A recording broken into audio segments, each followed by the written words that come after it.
आज सुनीता की शादी की सुहागरात थी। सुनीता कमरे में आती है, लेकिन हाथ में एक बड़ा सा गाजर लेके आती है। गाजर को जाकर बिछावन पर रख देती है और खुद भी बेड पर बैठ जाती है। बेड पर पंखुड़ियाँ बिखरे पड़े थे। हाय दैया, ये क्या हो गया मेरे साथ? मेरे पति कहाँ हैं? मुझे आज लग रहा है इस गाजर के साथ ही सुहागरात मनानी पड़ेगी। आज कैसी नौबत आ गई, एक इंसान होकर एक सब्जी के साथ सुहागरात कैसे मनाऊं? तभी अचानक से वो गाजर बोल पड़ता है। अरे सुनीता, मैं बोल सकता हूँ, आज हमारी सुहागरात है, बड़ा मजा आएगा। अरे मेरे गाजर पति, आप तो बोल सकते हैं, अब मैं क्या करूँ आपके साथ? ये दूध रखे हुए हैं, दूध पी लीजिए, शगुन के लिए अच्छा होता है, यही कर सकती हूँ और इसमें ताकत भी मिलती है। हाय दैया, मेरे सारे अरमान पानी में धुल गए। आज मेरी सुहागरात थी, कितनी तमन्ना थी, और आज मेरे पति गाजर बन गए। कैसे मनाऊं इस गाजर पति के साथ सुहागरात? अरे सुनीता, चिंता क्यों करती हो? मैं सब कुछ कर सकता हूँ, भले ही गाजर हूँ। पहले दूध पी लेता हूँ, तब तो ताकत मिलेगी। फिर सुनीता का गाजर पति दूध पीने लगता है। पी लिया, चलो हो जाओ शुरू। आखिर ऐसा क्या होता है कि सुनीता का पति गाजर बन जाता है? क्या अब सुनीता इस गाजर पति के साथ सुहागरात मनाएगी? जानने के लिए कुछ समय पहले चलते हैं। सुनीता और मोहन एक ही ऑफिस में काम किया करते थे। दोनों में धीरे धीरे दोस्ती होती है, फिर दोस्ती प्यार में बदल जाता है। अब सुनीता और मोहन एक दूसरे के साथ पार्क में भी मिलने लगे थे। अरे मोहन, हम एक दूसरे से कितने सालों से प्यार करते हैं, चलो ना इस प्यार के रिश्ते को शादी के बंधन में बांध ले और हम लोग साथ रहे। अरे सुनीता, मैं भी तो यही चाहता हूँ। आज मैं माँ से बात करूँगा तुम्हारे बारे में। अरे मोहन, अगर माँ नहीं मानी तो क्या करोगे? अरे मान जाएगी, क्यों नहीं मानेगी? तुम इतनी सुंदर हो और माँ मेरी खुशी के आगे जरूर मान जाएगी। फिर मोहन की माँ ललिता देवी शादी के लिए मान जाती है और उन दोनों की शादी मंदिर में अच्छे से करा देती है। आप लोगों की शादी संपन्न हुई। अब बड़ों का आशीर्वाद लेके अपने गृहस्थी जीवन की शुरुआत करें। चलो बेटा, बहू घर चलो अब। अरे माँ तुम चलो, हम दोनों को थोड़ा सा काम है। अरे क्या काम है अभी? आज ही तो शादी हुई अभी। अरे माँ, हम दोनों ने मिलकर एक जगह मन्नत मांगी थी, वहीं जाके पूरा करेंगे। ओह चलो ठीक है, मैं चलती हूँ, घर जल्दी आना। फिर ललिता देवी अपने घर की ओर निकल जाती है और इधर सुनीता और मोहन दोनों अपने रास्ते। फिर मोहन और सुनीता एक जगह पहुँच जाते हैं जहाँ बजरंगबली की मूर्ति थी। हे बजरंगबली, हमने मन्नत मांगी थी कि अगर हम शादी कर लेंगे तो आपके पास आके दोनों साथ में माथा टेकेंगे। आज हमने शादी कर ली। फिर सुनीता और मोहन दोनों बजरंगबली के पास माथा टेकते हैं और वापस वहाँ से चल देते हैं। मोहन और सुनीता घर की ओर लौट रहे होते हैं। तभी सुनीता की नजर अचानक से एक वृक्ष पर पड़ती है जहाँ पर पके पके आम लगे हुए थे। सुनीता मोहन से कहती है, अरे मोहन देखो ना, वहाँ कितने पके पके आम लगे हैं, मुझे लालच आ रही है, प्लीज मेरे लिए तोड़ के दो ना। अरे क्या सुनीता, घर में इतने सारे आम रखे हुए हैं, यहाँ मेहनत करवा रही हो मुझे? अरे ऐसे तोड़ के आम खाने का मजा ही कुछ और है। तुम तोड़ के दोगे या नहीं दोगे, ये बताओ मुझे। ठीक है बाबा, ठीक है, देखता हूँ पत्थर कहाँ है। फिर मोहन इधर उधर पत्थर ढूंढने लगता है। तभी उसकी नजर कुछ पत्थरों पर जाती है। फिर मोहन वहाँ से पत्थर उठाता है और पेड़ पर ढेला मारता है, लेकिन उसका निशाना चूक जाता है। क्या मोहन, एक आम नहीं तोड़ सकते मेरे लिए? अरे रुको ना, देखो इस बार पक्का टूटेगा। फिर मोहन पत्थर उठाता है और जोर से मारता है आम की तरफ, लेकिन आम पर तो नहीं लगते। वहाँ पर एक घोंसला था जहाँ पर चिड़िया अंडे दे हुई थी। पत्थर आते देख चिड़िया तो उड़ जाती है, लेकिन वो पत्थर जाके उस घोंसले में लगती है, जिस कारण घोंसला भी नीचे गिर पड़ता है और उसके अंडे भी, और अंडे टूट जाते हैं। अंडे टूटने से चिड़िया को काफी दुख होता है। चिड़िया का दूसरा जोड़ा भी वहाँ पहुँच जाता है। दोनों जोर जोर से रोने लगते हैं। अरे टूनी, क्या हुआ? कैसे टूट गया हमारा घोंसला? कितने मेहनत से तुम अंडे दी थी, हमारा श्राप टूटने वाला था, लेकिन इस मानव ने हमारे सारे किए कड़ाई पर पानी फेर दिया। फिर वो चिड़िया उड़ते उड़ते मोहन और सुनीता के समीप आती है। हे मानव, ये तुमने क्या किया? तुम अपने लालच के कारण हमारा घोंसला तोड़ दिया, उसमें मेरे अंडे थे वो भी तोड़ दिए। अरे ये चिड़िया तो बोल सकती है। हाँ हाँ, हम बोल सकते हैं। और तुमने अपने लालच के कारण हमारे अंडे तोड़कर बहुत बुरा किया, बहुत बड़ा पाप किया, जिसका भुगतान तुम्हें करना पड़ेगा। क्या बकवास कर रही हो? एक चिड़िया हो, चिड़िया की भांति रहो, नहीं तो एक ढेला तुम्हें भी मारूंगा, तुम यहीं पर खत्म हो जाओगी। चलो जाओ यहाँ से और हमें जाने दो। चलो सुनीता, घर चलते हैं। एक तो तुमने गलती की, पाप की, ऊपर से हमें डरा रहे हो।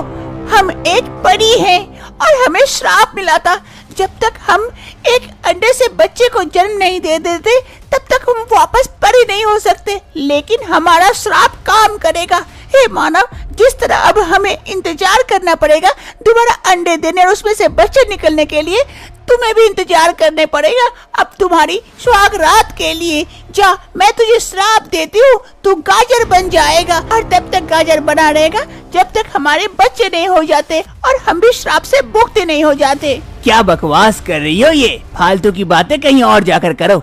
चलो सुनीता। फिर सुनीता और मोहन वहाँ से जाने लगते हैं कि अचानक से उस चिड़िया का श्राप काम करने लगता है।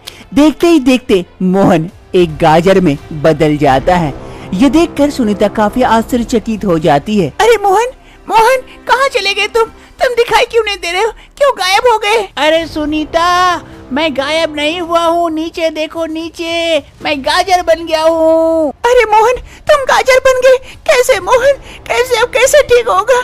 हे चिड़िया, इसे माफ कर दो, दोबारा से इंसान बना दो। आज हमारी शादी की स्वागत है, आज ऐसा अन्याय मत करो हमारे साथ। अब कुछ नहीं हो सकता है, श्राप वापस नहीं आ सकता है। अब तुम्हें भी इंतजार करना होगा जब तक हमारा बच्चा नहीं हो जाता और हम श्राप से मुक्त नहीं हो जाते, तब तक तुम्हारा पति भी गाजर बना रहेगा। अब तुम रहो अपने गाजर पति के साथ। अरे सुनीता, अजीब सा लग रहा है दुनिया, लग रहा है सब कुछ बड़े बड़े हो गए।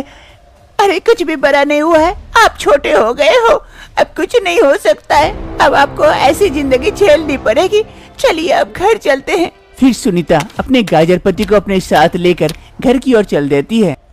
वर्तमान समय शादी की दूसरी सुबह सुनीता रसोई में काम कर रही थी और उसका गाजर पति वहीं पर टेबल पर सोया हुआ था। तभी सुनीता की सास ललिता देवी वहाँ पहुँचती है। अरे बहू, बहू क्या बना रही हो? माँ जी, वो सब्जियाँ बनाने के लिए सब्जियाँ काट रही थी। अच्छा बहू, कल से मोहन नजर नहीं आ रहा है, कहीं गया है क्या? तुझे बोल के गया है? हाँ माँ जी, वो बाहर गए हुए हैं कुछ दिनों के लिए, उसका कुछ इम्पोर्टेंट काम था जिस कारण वो आपको बोल नहीं पाए, रात में ही निकल गए। ओह अच्छा अच्छा, ठीक है। अच्छा एक काम कर बहू, जा तू उधर बना, मैं सब्जियाँ काट देती हूँ। अरे नहीं माँ जी, मैं कर लूँगी। अरे जाना बहू, मैं तेरी मदद कर देती हूँ। ठीक है माँ जी। फिर सुनीता उधर दूसरी तरफ खाना बनाने के लिए चली जाती है और उसकी सास वहाँ सब्जियाँ काटने लगती है। तभी सब्जियाँ काटते काटते उस गाजर को पकड़ती है, सुनीता का पति को, जो गाजर बन चुका था। फिर ललिता देवी चाकू उठाती है और गाजर पर चलाती है। गाजर के ऊपर के पत्ते कट जाते हैं। तभी सुनीता देखती है कि उसके पति कटने वाले हैं। जल्दी से सुनीता आ जाती है। अरे माँ जी, छोड़ दीजिए, मैं कर लूँगी, आप जाइए, आराम कीजिए। सुनीता जल्दी से अपने पति को उसकी माँ के हाथों से छीन लेती है। अरे बहू क्या हो गया? मैं तो काट ही रही थी। अरे नहीं माँ जी, आज मेरी पहली रसोई है ना, तो मैं खाना बनाती हूँ ना, आप क्यों हाथ लगा रहे हैं? आप जाइए बैठिए, मैं अच्छे से बना के लेके आती हूँ। चल ठीक है, जैसी तेरी मर्जी, जल्दी लेके आना, बड़ी भूख भी लगी है। फिर सुनीता की सास वहाँ से चली जाती है और इधर गाजर पति रोते रोते बोलता है। अरे सुनीता, मैं अभी कटने वाला था, अभी मेरा टाई फीस हो जाता, तुम बचा के रखना, मुझे छुपा के रखो, मुझे ऐसे खुला मत छोड़ो, यहाँ पे बहुत शत्रु हैं, कभी भी कोई भी मुझे काट सकता है और कच्चा चबा के खा भी सकता है, तो मुझे बचा लेना। हाँ बाबा हाँ, अब से मैं आपका खूब ध्यान रखूंगी, अपने साथ रखूंगी, अपने पास रखूंगी। अब ऐसे ही दिन बीतने लगते हैं। सुनीता अपने गाजर पति को और अकेला नहीं छोड़ती है, हमेशा अपने साथ ही रखती है। ऐसे ही देखते देखते 1 साल बीत जाते हैं। आज सुनीता और मोहन की शादी की एनिवर्सरी थी। सुनीता केक मंगाई थी। अरे मोहन, आज 1 साल बीत गए, मुझे नहीं लगता है कि वो चिड़िया बच्ची दी होगी। अब आपको ऐसे रहना पड़ेगा लगता है जिंदगी भर। और माँ को मैं कितना झूठ बोलूं कि आप आज यहाँ गए हैं, कल वहाँ गए हैं, कितना झूठ बोलूं। अब मन नहीं करता, लगता है माँ जी को मैं सच बोल दूं। अरे नहीं नहीं सुनीता, अभी सच मत बोलो, माँ टूट जाएगी। वैसे आज हमारी एनिवर्सरी है ना, चलो केक काटते हैं, एंजॉय करते हैं। भले मैं गाजर हूँ लेकिन हूँ तो तुम्हारा पति ही। हाँ मेरे गाजर पति, चलिए केक काटते हैं एनिवर्सरी की। फिर सुनीता जैसे केक काटने वाली होती है, अचानक से गाजर के शरीर में अजीब सी हलचल होने लगती है और देखते ही देखते गाजर वापस से मोहन में बदल जाता है। अरे सुनीता देखो देखो, मैं इंसान बन गया वापस से। शायद उस चिड़िया को बच्ची हो गई होगी।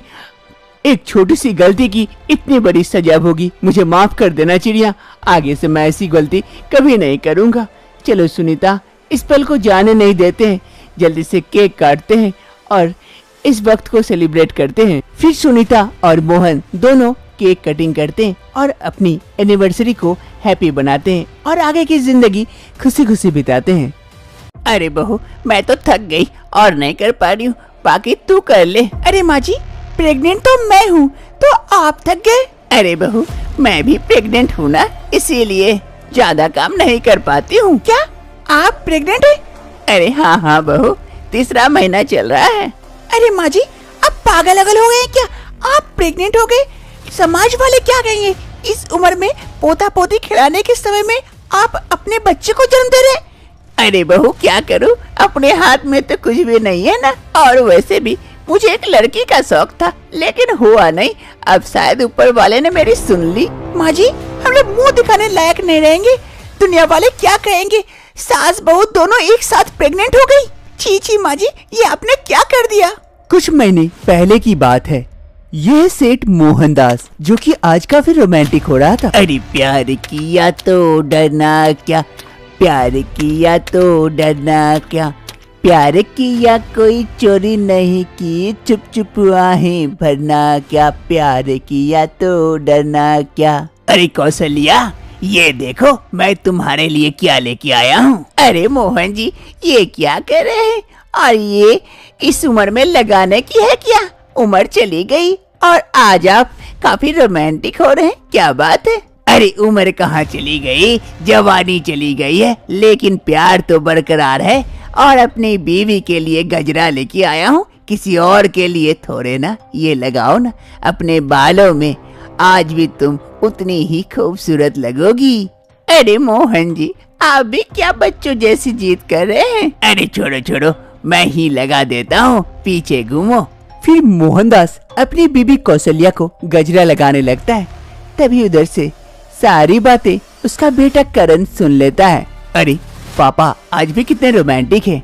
पापा मम्मी के लिए मुझे एक ट्रिप प्लान कर देना चाहिए ताकि वो दोनों भी अपनी जिंदगी खुशी खुशी बिताएं। एक सुबह मोहनदास और कौशल्या जी दोनों बैठकर चाय पी रहे थे हॉल में। तभी उनका बेटा करण आता है वहाँ पर। अरे पापा मम्मी, आप लोगों के लिए एक सरप्राइज है। अरे बेटा, इस उम्र में और क्या सरप्राइज चाहिए? अरे पापा, आप लोगों के लिए मैं एक ट्रिप प्लान किया हूँ, आप लोग वहाँ जाइए, कुछ दिनों के लिए घूम के आइए। अरे बेटा, इसकी क्या जरूरत थी? हम लोग अभी बूढ़ा बूढ़ी कहाँ जाएंगे घूमने के लिए? तुम लोग भी साथ चलते तो अच्छा लगता। अरे माँ, तुम लोग दोनों जाओ घूम के आओ, फिर हम लोग कभी साथ में चलेंगे। ये लीजिए पापा टिकट। टिकट देने के बाद करण वहाँ से चला जाता है। तभी मोहनदास कहता है, अरे कौशल्या जी, ये देखिए हमारा दोबारा हनीमून टिकट मिल गया, चले हनीमून पे।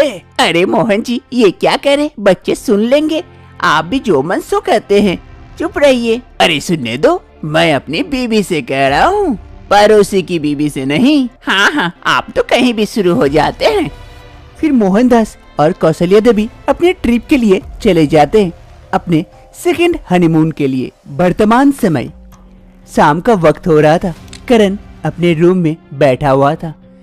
तभी रोमा चाय लेकर आती है। ये लो करण, चाय। अरे रोमा, हर समय काम मत क्या करो, ज्यादा इधर उधर करने की आवश्यकता नहीं है। तुम प्रेग्नेंट हो ना, थोड़ा सा अपना ध्यान भी रखा करो। माँ से कह देना, वो कर लेगी थोड़ा बहुत काम। अरे माँ, माँ कैसे करेगी? आपको पता नहीं है क्या, माँ भी प्रेग्नेंट है। क्या माँ प्रेग्नेंट है? कैसे? आज ही कह रही थी 3 महीने की प्रेग्नेंट है। और चाहिए, दीजिए हनीमून टिकट। अब लोग क्या कहेंगे, समाज वाले क्या कहेंगे कि सास बहू दोनों एक साथ प्रेग्नेंट है। ची ची ची ची ची, मुझे तो अभी से सुनकर शर्म आ रही है।